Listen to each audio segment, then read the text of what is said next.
겠습니다. 잘 나오셨습니다. 성도님이 계셔서 든든합니다. 사랑하고 축복합니다. 네, 감사합니다. 오늘 성령 행전 31번째 시간입니다. 하나님은 하나님의 일을 하나님의 방법으로 이루십니다. 좀 제목이 길지요. 하나님은 하나님의 일을 하나님의 방법으로 이루십니다. 라는 제목으로 함께 말씀을 나누겠습니다. 마시멜로우라고 하는 마시멜로우 이야기라고 하는 아주 유명한 베스트셀러가 있습니다. 이 책을 호사킴 대 포사다라고 하는 분이 쓰셨는데요. 이분이 쓰셨던 또 하나의 유명한 책이 하나 있습니다. 그 책의 제목은 99도씨라고 하는 제목입니다. 이 책은 장애로 인해서 절망 가운데 살았던 한 아이가 꿈과 희망 그리고 사랑을 찾아가는 내용이 나와 있습니다. 그런데 이 책의 제목이 참 재밌어요. 99도씨. 왜 99도씨라고 했겠습니까? 한마디로 99도씨에서는 물이 끓지 않는다는 거예요. 물은 몇 도씨에서 끓지요? 100도가 되어야 물은 끓어 넘치게 되는 것이죠. 임계점이라고 하는 말이 있죠. 임계점. 이 말은 주로 수학에서나 과학에서 쓰는 말인데요. 물에 열을 가해서 100도씨가 되면 액체 상태에 있었던 그 물이 기체로 바뀌게 되는 바로 그 지점. 액체가 기체로 바뀌게 되는, 물이 끓으면 기체로 바뀌는 거잖아요. 자, 액체가 기체로 바뀌는, 상태가 바뀌게 되는 그 지점을 임계점이라고 그렇게 말을 합니다. 마찬가지로 많은 사람들이 99도씨에 머물러 있는 경우가 많이 있다는 거예요. 1도만 더하면 바뀌는데 액체에서 기체로 바뀌는 것처럼 이전 것은 지나갔으니 보라 새 것이 되었도다. 1도씨만 올리면 바뀌게 되는데 그것을 인내하지 못하는 경우가 참 많이 있다라는 것입니다. 그러니 삶에 특별한 변화도 없고 그저 그렇게 살다가 마치는 사람들이 얼마나 많이 있는지 모릅니다. 그런데 그런 인생을 1도씨만 올려도 사실 많은 사람들이 99도씨까지는 잘 갑니다. 마침 끌어오를 것 같은 그 순간까지는 가요. 그런데 1도를 더해야 끌어 넘치고 액체가 기체로 바뀌는 대전환의 역사가 일어나는데 그 1도를 넘지 못하는 것이죠. 더 열을 가하지 못하는 것입니다. 사도 바울은 그 사실을 잘 알았어요. 그래서 로마서 5장 3절과 4절을 보니까 우리가 환난 중에도 즐거워하나니 이는 환난은 인내를, 인내는 연단을, 연단은 소망을 이루는 줄을 알미로다. 자, 우리에게는 연단이 있습니다. 또 환난이 있습니다. 그런데 우리가 인내하면 1도씨만 더 올리기만 한다면 그 1도씨 더 올리는 그 과정, 인내가 필요한 그 과정을 우리가 잘 이겨낼 수만 있다면 소망을 이루게 된다라는 것 아니겠습니까? 제가 지난 한 주 동안 임현수 목사님 여러분 잘 아시죠? 북한에 2년 7개월간 감옥에 갇혔다가 풀려나신 목사님 계시지 않습니까? 이 목사님의 강의를 쭉 어떻게 이제 한번 듣게 되니까 쭉 유튜브가 요즘 다 그렇게 해주잖아요. 그래서 계속해서 그 목사님의 간증 또 여러 교회에서 행하셨던 집회, 설교, 강의 이런 것들을 쭉 이렇게 들어보는 시간을 제가 가졌습니다. 그분의 간증을 들으면서 한 가지 기억에 남는 것은 그분이 감옥에서 경험했던 것인데요. 결국은 인내가 믿음이더라. 그분이 경험한 거예요. 인내가 믿음이더라. 평생 한 번도 해보지도 않았던 그 중노동. 그분이 판결을 이 중노동을 하는 평생 그 중노동을 하는 판결을 받으셨다고 해요. 그래서 곡괭이로 땅을 파고 처음에는 이제 겨울에 잡혀 들어가셨기 때문에 땅이 딱딱하게 얼어 있는데 그 곡괭이질을 하는데 얼마나 힘들었는지 한 번도 해보지 못했던 높은 강도의 노동, 사람들의 무서운 시선, 그리고 윽박지름, 젊은 애들이 목사님을 향해서 삿대질하고 욕하고 한 번도 그런 일을 당해보지 않았던 분이 그러한 고통을 당했던 거예요. 그리고 바로 옆에 있는 화장실도 마음대로 가지 못하고 꼭 허락을 받아야만 하는 그런 자유가 없는 시간, 그 시간을 보내면서 인내가 믿음이구나, 이런 것을 깨달았다는 거예요. 실제로 믿음이라고 하는 히브리어 단어는요, 에무나라고 하는 단어를 써요. 에무나. 그런데 이 에무나라고 하는 단어의 의미가 버티고 견딘다라는 의미를 가지고 있습니다. 믿음이 뭡니까? 인내하는 거예요. 버티고 견디는 것이 믿음인 것입니다. 주님 바라보고 끝까지 참고 기다리는 것이 바로 믿음이라는 거예요. 이 에무나라고 하는 단어가 쓰여진 성경 구절이 구약 성경인데요. 구약 성경의 출애굽기를 보면 이스라엘 백성과 아말렉 사이에서 전쟁이 일어났습니다. 그때 모세는 산에 올라가서 손을 높이 들고 기도했죠. 손을 높이 들고 기도할 때는 여호수아가 이겼습니다. 그런데 팔에 힘이 떨어져서 손을 내리게 되면 아말렉이 이기는 거예요. 그것을 본 아론과 훌이 모세가 기도할 때 손을 딱 받쳐주죠. 그래서 두 손이 해가 지도록 내려오지 않았더라. 그래서 결국 승리하게 되었다는 그 말씀이 나와 있습니다. 그런데 이 두 손이 내려오지 않았더라라고 했을 때 그 히브리어 단어가 에무나라고 하는 단어를 쓰고 있다는 거예요. 모세 입장에서는 양쪽에서 아론과 훌이 팔을 잡아주고 있었기 때문에 편했을 것이다 생각하기 쉽지만 그렇지 않았다는 것이죠. 아론과 훌도 함께 모세의 손을 잡아주면서 정말 힘들었던 거예요. 손이 내려오지 않았더라. 이것은 에무나, 버티고 견딘 거예요. 손이 내려가면 이스라엘이 지기 때문에 계속해서 힘들고 어렵지만 모세도 그렇고 아론과 훌도 그렇고 버티고 견딘 거예요. 손이 내려오지 않도록 그 두 손을 함께 붙잡고 내려오지 않게 함으로 결국 승리하게 되었다라는 것이죠. 믿음이 무엇입니까? 버티고 견디는 거예요. 저와 여러분의 삶 속에서 바로 이러한 에무나의 믿음을 가지시기를 주님의 이름으로 축원합니다. 버티고 견디면 영적 임계점이라고 하는 지점에 도달하게 됩니다. 자, 물이 100도에서 끓어서 기체로 바뀌죠. 자, 이런 임계점이 있는 것처럼 영적 임계점도 있어요. 하나님께서 우리를 더 쓰시고 놀라운 기적을 베푸시는 그 지점이 있는 것이죠. 이것을 카이로스의 때라고 말하지 않습니까? 카이로스, 하나님의 때, 하나님의 시간이 있다는 것이죠. 하나님의 시간, 하나님의 때, 영적 임계점이 있다는 사실을 기억하고 우리가 끝까지 주님의 때를 바라보고 주님 붙잡고 주님 손 놓지 않고 살아가야 한다는 것입니다. 그러면 우리 하나님은 반드시 하나님의 때에 합력하여 선을 이루어 주실 것입니다. 그 사실을 믿는 저와 여러분들 되시기를 주님의 이름으로 축원합니다. 오늘 본문 말씀을 보면 하나님의 때에 하나님께서 하나님의 역사를 이루고 계심을 우리에게 보여주고 있습니다. 영적 임계점이 다다르게 되었던 거예요. 그런데 그 영적 임계점이 언제 다다르게 되었습니까? 오늘 본문 19절을 보시면 그때에 스데반의 일로 일어난 환난으로 말미암아 흩어진 자들이 베니게와 구브로와 안디옥까지 이르러 유대인에게만 말씀을 전하는데 20절 그 중에 구브로와 구레네 몇 사람이 안디옥에 이르러 헬라인에게도 말하여 주 예수를 전파하니 라고 말씀하고 있습니다. 자, 하나님께서 이루시고자 하시는 하나님의 계획은 예루살렘으로부터 시작된 예수 그리스도의 복음이 온 유대와 사마리아와 땅끝까지 이르게 되는 것, 그것이 바로 하나님의 계획이셨던 것이죠. 그런데 그 계획이 언제 본격적으로 이루어지게 되었습니까?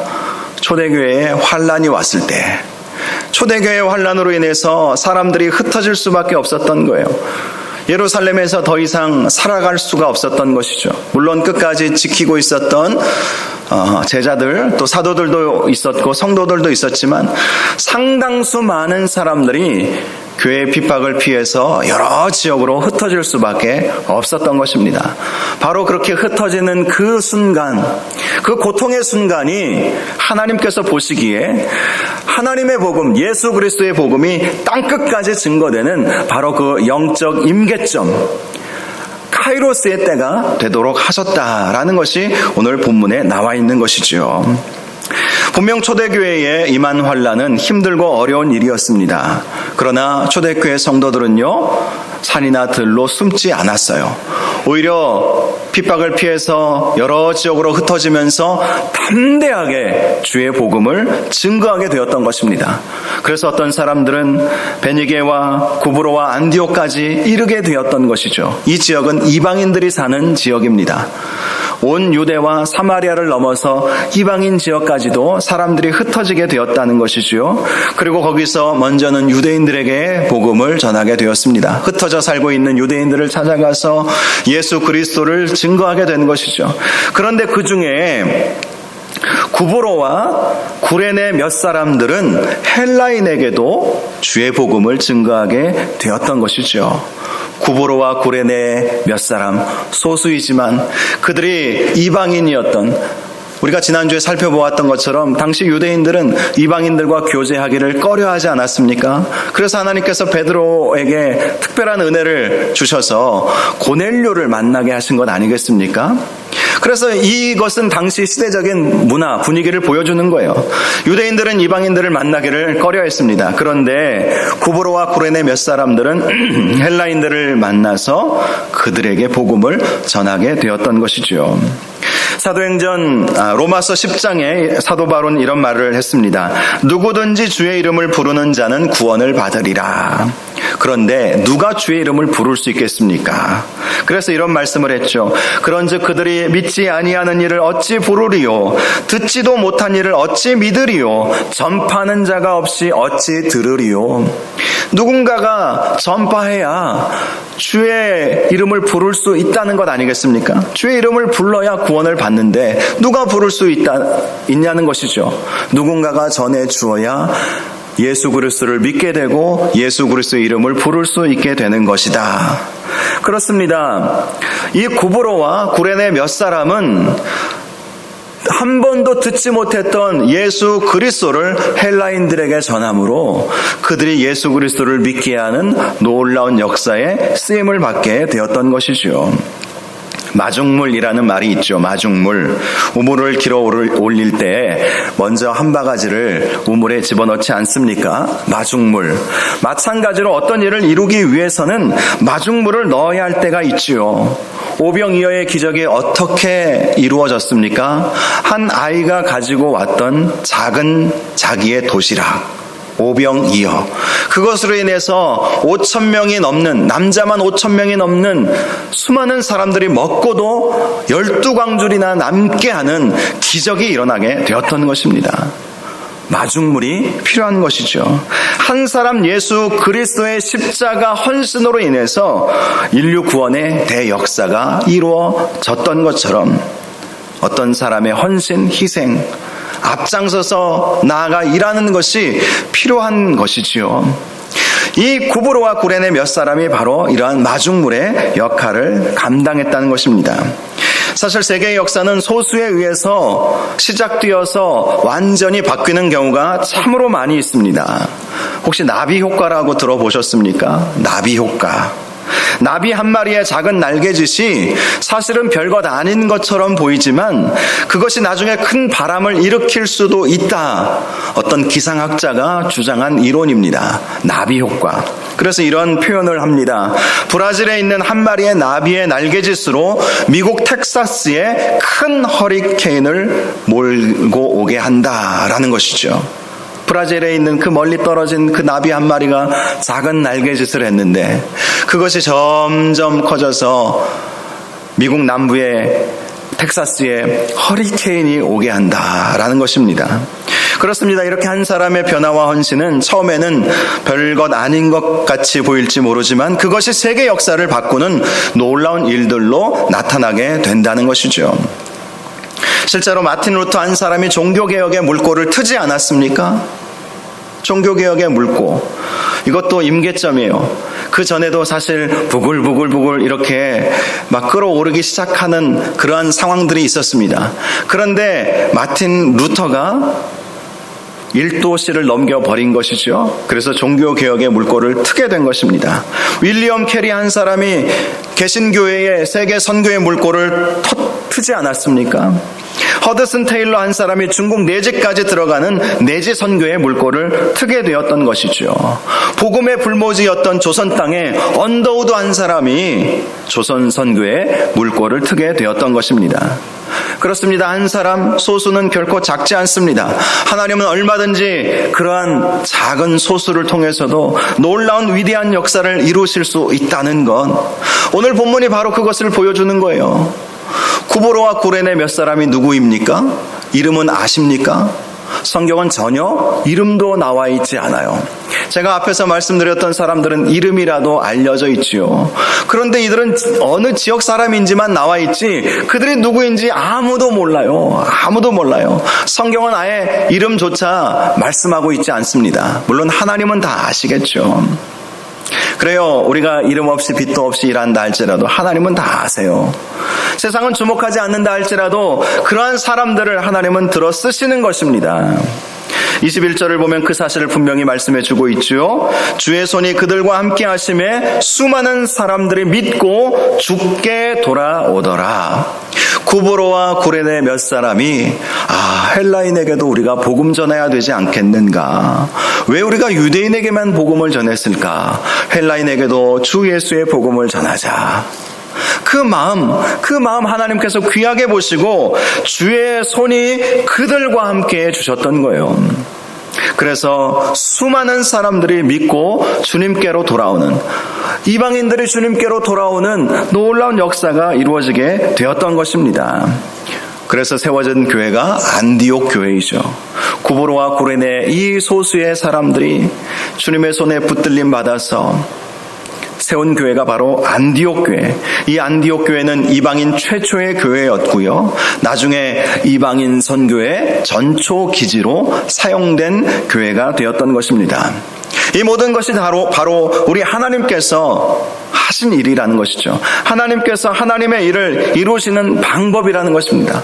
비록 별것 아닌 것처럼 보이는 사람이라도 하나님은 얼마든지 그 사람들을 들어 쓰실 수 있다는 거예요. 저와 여러분이 세상에서 주목받지 못한다 할지라도 하나님은 얼마든지 하나님의 때에 우리를 들어 쓰신다는 거예요. 그런데 그 99도씨라고 하는 그 책을 보니까요, 이런 이야기가 있어요. 그 문장이 참 명문장입니다. 99도에서는 물이 끓지 않지만 1도를 더해야 물이 끓는데 그 물은 순수한 물이어야 한다. 참 그 말이 제 마음속에 와닿더라고요. 순수한 물일 때 1도만 높이면 끌어 넘치게 된다는 거예요. 순수해야 된다는 것이죠. 특별히 신앙생활하는 저와 여러분은 하나님 앞에 순전하시기 바랍니다. 하나님 앞에 정결하시기를 바랍니다. 우리가 하나님 앞에 정결하고 거룩하고 순수한 마음을 갖기만 한다면 하나님은 하나님의 카이로스의 때에 저와 여러분을 얼마든지 들어 쓰실 수 있는 거예요. 세상에서 주목받는 사람들만 쓰임받는 것이 아닙니다. 오히려 그들은 쓰임받지 못할 가능성이 더 커요. 사도 바울이 그 사실을 알지 않았습니까? 그에게 육체의 가시가 있었어요. 그래서 하나님 앞에 이 육체의 가시를 빼달라고 3번을 간절히 기도했다고 말씀하고 있습니다.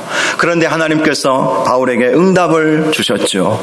내 은혜가 내게 족하도다. 이는 내 능력이 약한 데서 온전하여 짐이라. 네가 지금 그 육체의 가시로 약해져 있지? 그런데 나의 능력은 너의 그 약함을 통해서 온전하여 지는 거야. 그렇게 말씀을 해주신 거예요. 여러분, 이것이 하나님께서 하나님의 일을 하시는 방법인 것입니다. 약하다고 절망할 필요가 전혀 없다는 거예요. 나에게 힘이 없다고 여러분 주눅들 필요가 전혀 없다는 것입니다.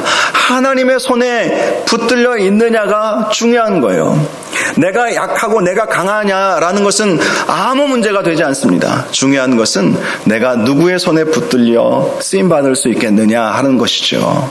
하나님의 손에 붙들림을 받기만 한다면 하나님은 얼마든지 저와 여러분을 통해서도 세계의 변화를 일으키는 놀라운 역사를 이루실 수 있음을 믿으시기를 바랍니다. 건초더미 기도회라고 하는 학생 기도 운동이 있었어요. 어떤 학생들이 미국인가 영국에선가 기도 모임을 하다가 야외 잔디에서 기도 모임을 하다가 비가 막 억수같이 쏟아지는 거예요.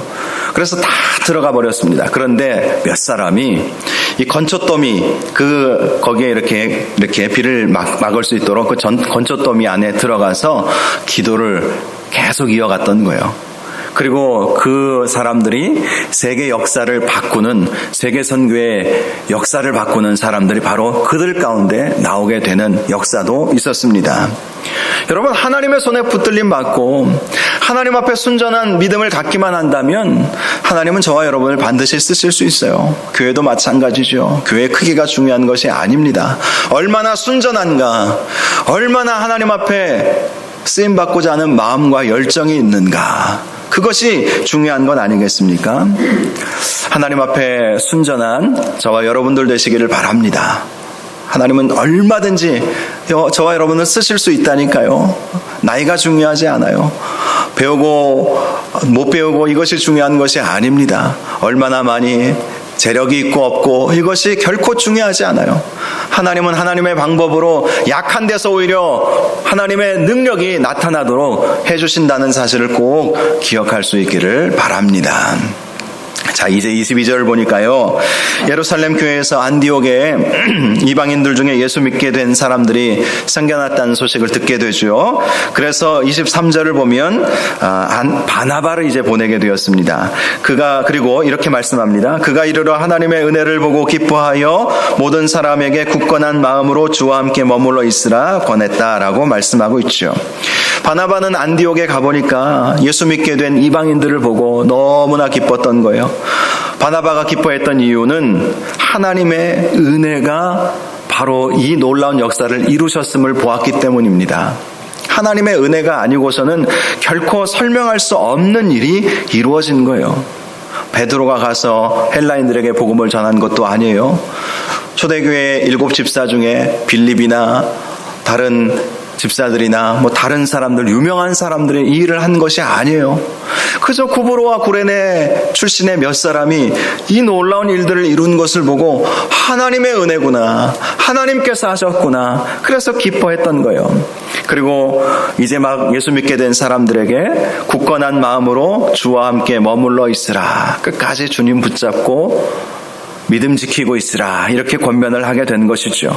24절을 보면 바나바는 착한 사람이요 성령과 믿음이 충만한 사람이라 이에 큰 무리가 죽게 더하여 지더라 라고 말씀하고 있습니다. 바나바를 통해서도 놀라운 부흥의 역사가 이루어지게 되었다라는 것이죠. 특별히 말씀을 보면 착한 사람, 성령과 믿음이 충만한 사람임을 우리가 기억해 볼 필요가 있습니다. 하나님께서 누구를 쓰십니까? 착한 사람을 쓰신다는 거예요. 착해야 하는 거예요. 세상은 착해 가지고 어떻게 세상을 살겠는가라고 말할지 모르지만 우리가 하나님 보시기에 선해야 하는 것입니다. 악은 그 모양이라도 버리라고 말씀하셨어요. 착해야 되는 거예요. 착한 마음, 선한 삶을 살아가야 하는 거예요. 그래야 하나님이 그 사람을 쓰시는 거예요. 그 사람을 통해서 놀라운 역사를 이루시는 거예요. 그리고 성령과 믿음이 충만해야 하는 것입니다. 기도하는 사람이 되어야 한다는 것이죠. 굳건한 믿음을 붙잡고 사는 사람이 되어야 한다는 것입니다. 하나님은 그 사람을 통해서 하나님의 역사를 이루신다는 것이죠. 또 하나 25절을 보니까 바나바가 안디옥 교회를 섬길 동역자 한 사람을 부르죠. 바로 사울이었습니다. 당시 사울은 우리가 몇 주 전에 살펴본 것처럼 6년간 다소라고 하는 자기 고향에 머무르고 있었죠. 그는 다메섹으로 가는 길에서 예수님을 만났죠. 그리고 만난 이후에 아라비아 광야에서 3년간 영적 훈련을 받았습니다. 그리고 예루살렘으로 갔다가 거기서 죽임을 당할 뻔하죠. 그래서 피해서 고향 다소에 살고 있었습니다.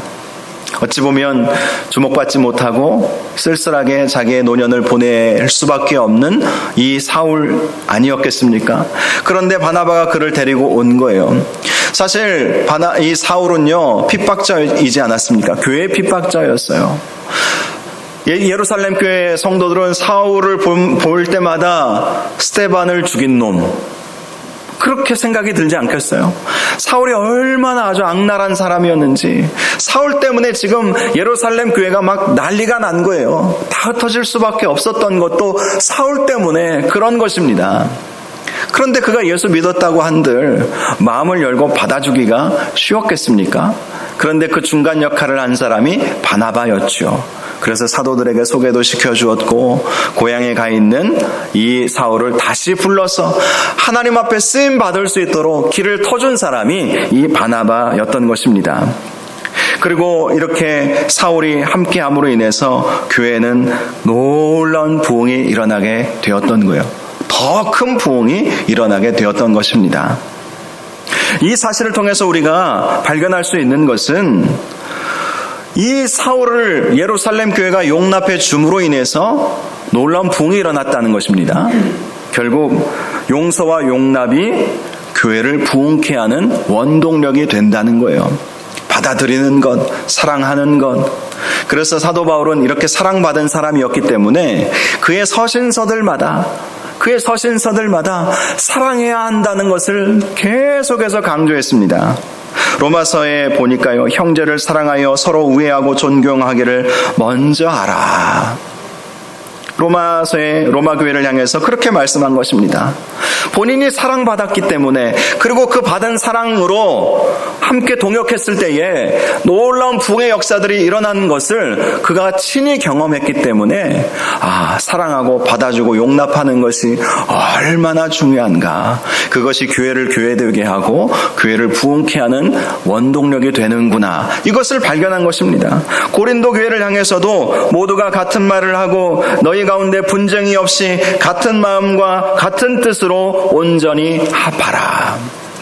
그래야 교회가 성장하고 하나님의 뜻을 이룰 수 있게 된다는 거예요. 분쟁이 없어야 된다는 것입니다. 갈라디아 교회를 향해서도 말씀합니다. 오직 사랑으로 서로 종 노릇하라. 종이 되라는 것이죠. 주인 되지 말고 섬기라는 것입니다. 에베소 교회를 향해서도 모든 겸손과 온유로 하고 오래 참음으로 사랑 가운데서 서로 용납하고 평안에 매는 줄로 성령이 하나 되게 하신 것을 힘써 지키라. 용납하라고, 성령이 하나 되게 하신 것을 힘써 지키라. 여러분, 성령 하나님은 우리가 사랑하고 하나 되는 것을 원하시지 않습니까? 그것은 우리의 귀에, 우리의 마음 가운데 들리는 음성이 아니더라도 상식적으로 알 수 있는 일이에요. 성령이 하나 되게 하신 것을 힘써 지키라.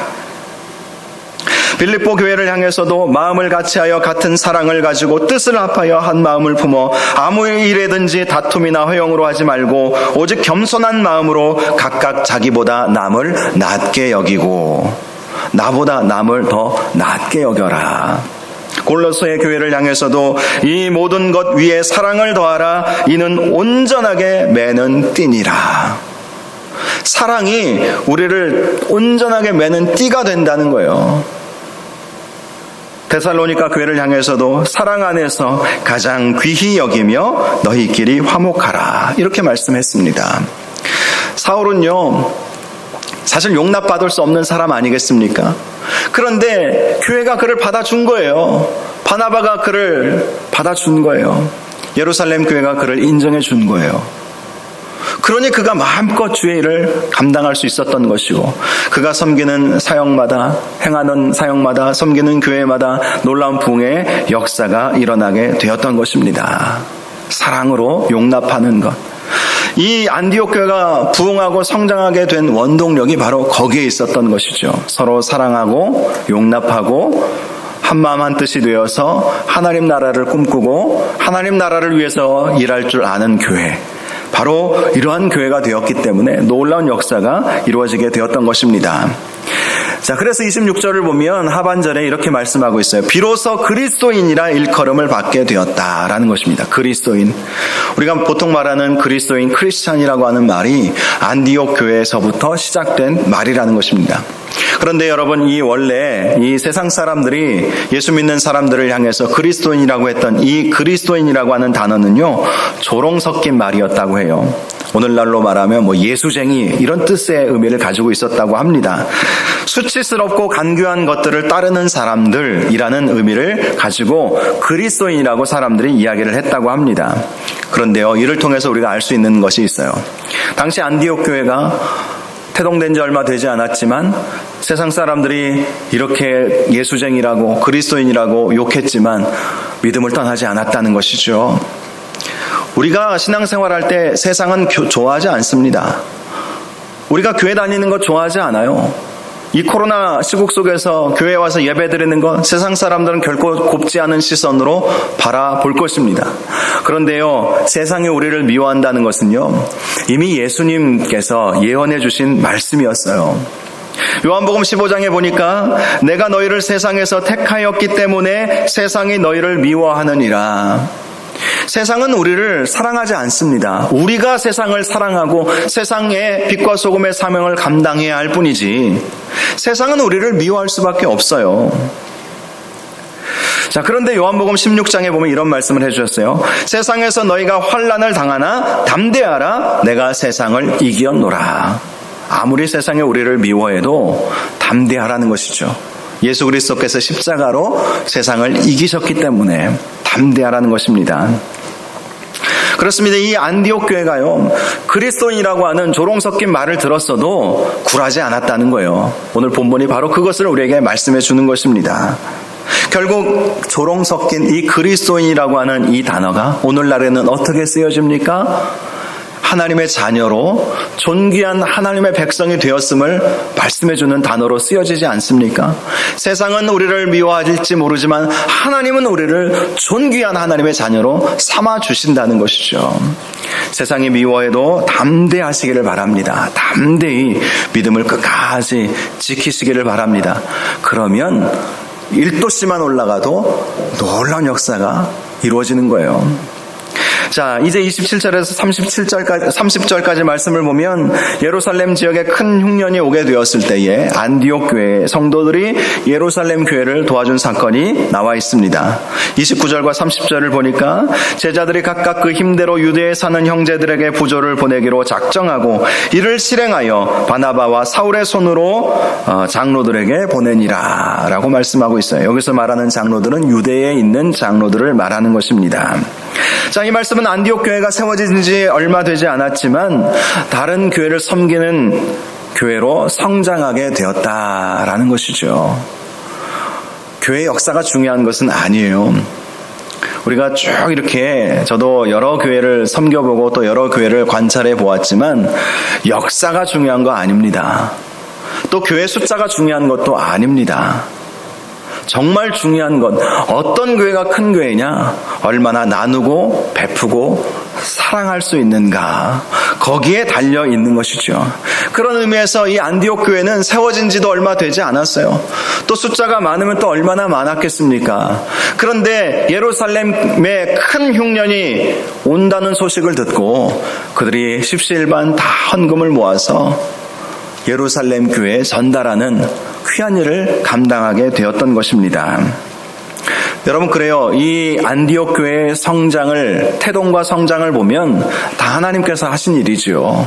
구브로와 구레네 몇 사람도 하나님께서 감동 주셔서 그 이름도 없는 그 사람들을 통해서 교회를 세우게 하셨고, 바나바를 보내고 바나바가 또 사울을 청하여서 함께 교회를 섬김으로 교회가 성장하게 되었고, 그리고 그 교회가 다른 교회의 아픔까지도 함께 짊어지는 교회가 되었던 것, 이 모든 것은 하나님께서 이루신 일이었다라는 것을 우리에게 보여주는 것입니다.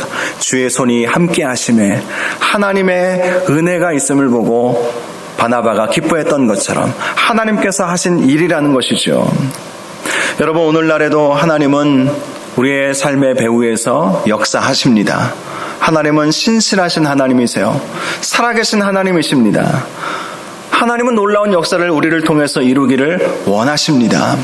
우리가 비록 이름도 없는 구브로와 구레네 몇 사람 같을지라도 하나님은 그들을 통해서 역사를 이루시는 거예요.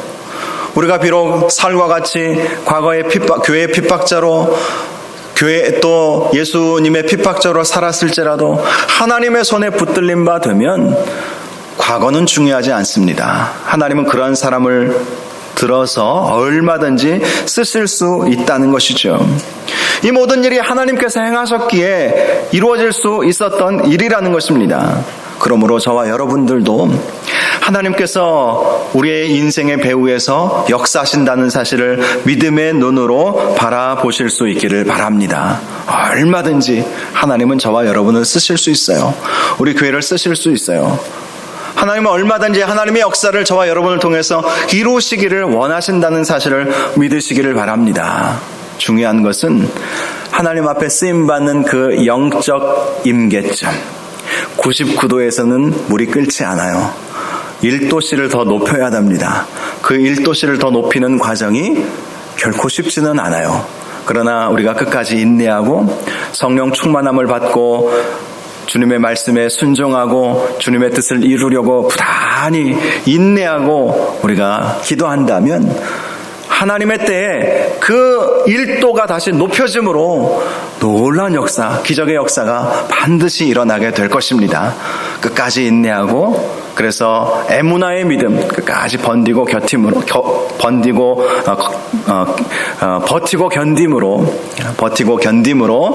특별히 코로나 상황 속에서 끝까지 우리 믿음 지킴으로 하나님께서 우리를 귀하게 쓰시는 놀라운 역사의 주인공들 다 되시기를 주님의 이름으로 축원합니다. 이 시간 우리 함께 찬양하기를 원하는데요. 우리가 오늘 함께 부를 찬양은 전능하신 나의 주 하나님은 능치 못하실 일 전혀 없네 라는 찬양입니다. 전능하신 하나님, 살아계신 하나님, 그 하나님을 바라보고 함께 찬양할 수 있기를 바랍니다.